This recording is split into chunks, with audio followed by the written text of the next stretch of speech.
20,000 Leagues Under the Sea, Chapter 14, The South Pole. I spent weeks at my notes detailing all the wonders of Atlantis. But one day, Ned burst in and announced that we had just passed the tip of South America, without turning west into the Pacific. We were still heading south, but south meant the icy wastelands of Antarctica and the South Pole. We ran up on deck to ask Captain Nemo. Just as we climbed out of the hatch, Ned spied a herd of whales a mile from the ship. "Can I go out and hunt them, Captain?" he asked, "just to keep my harpoon in practice?" "Mr. Land," replied the captain coldly, "those are kind, playful black whales. They have enough trouble surviving attacks from their natural enemies, the sperm whales. They don't need you getting into the act." Ned's face turned purple with rage, but the captain ignored him and went on. As he went on, "The black whales are going to be in trouble soon enough. Look at those dots behind them." We turned and looked out to sea. "Those, gentlemen," said Captain Nemo, "are the cruel, destructive sperm whales. People have a right to kill them, and that is precisely what the Nautilus will do with the steel spur on her prow." We went below, and the Nautilus dove. Ned, Conseil, and I took our places at the window, while Captain Nemo went to the helmsman's compartment to lead the attack. The Nautilus became a fierce weapon in the hands of Captain Nemo as he plunged its steel spur into whale after whale, cutting each one into two twisting halves. The battle raged for hours. Then the sea was calm. The Nautilus surfaced, and we rushed up on deck. The sea was covered with cut-apart bodies floating in an ocean of blood. As February turned into March and we continued heading south, we began to see icebergs, but we steered between them until they became joined together by ice fields, long, unbroken plains of solid ice.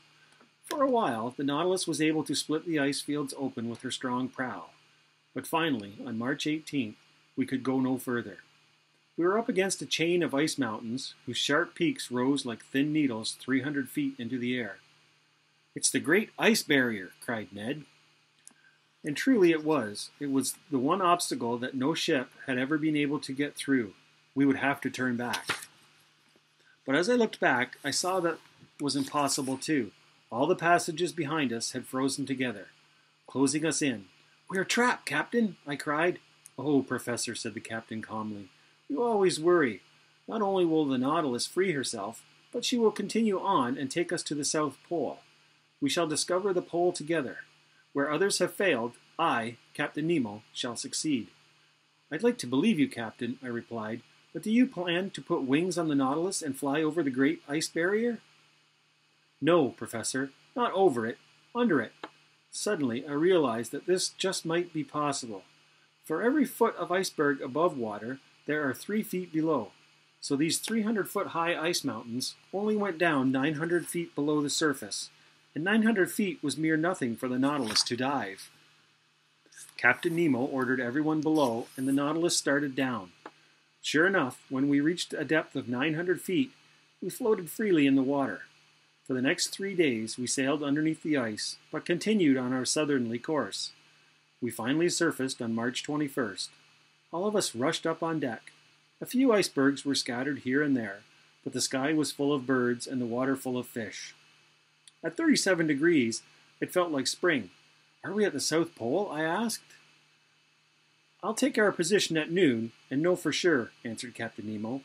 "If at noon the sun is cut exactly in half when we look at the northern horizon, then we will be at the South Pole."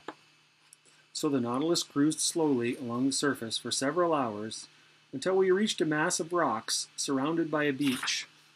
The dinghy was put to sea and Captain Nemo, Conseil, and I got in. We rowed towards the sandy shore swarming with penguins, seals, and walruses. "Monsieur," I said to Captain Nemo, "if this is the South Pole, you should have the honor of being the first to set foot on it." "Yes, Professor," he said, "and the only reason I'm setting foot on dry land is because no other human being has been here before." Captain Nemo then jumped out of the dinghy and climbed up on a rock. Conseil and I waited several minutes, then followed. I checked my watch. It was noon. Captain Nemo lifted his telescope and pointed it to the north. Then he announced solemnly, "Today, March 21st, 1868, I, Captain Nemo, reached the South Pole. I now take possession of this part of the world. Then he unrolled a black flag with a gold N on it and planted it in the rock. End of chapter 14.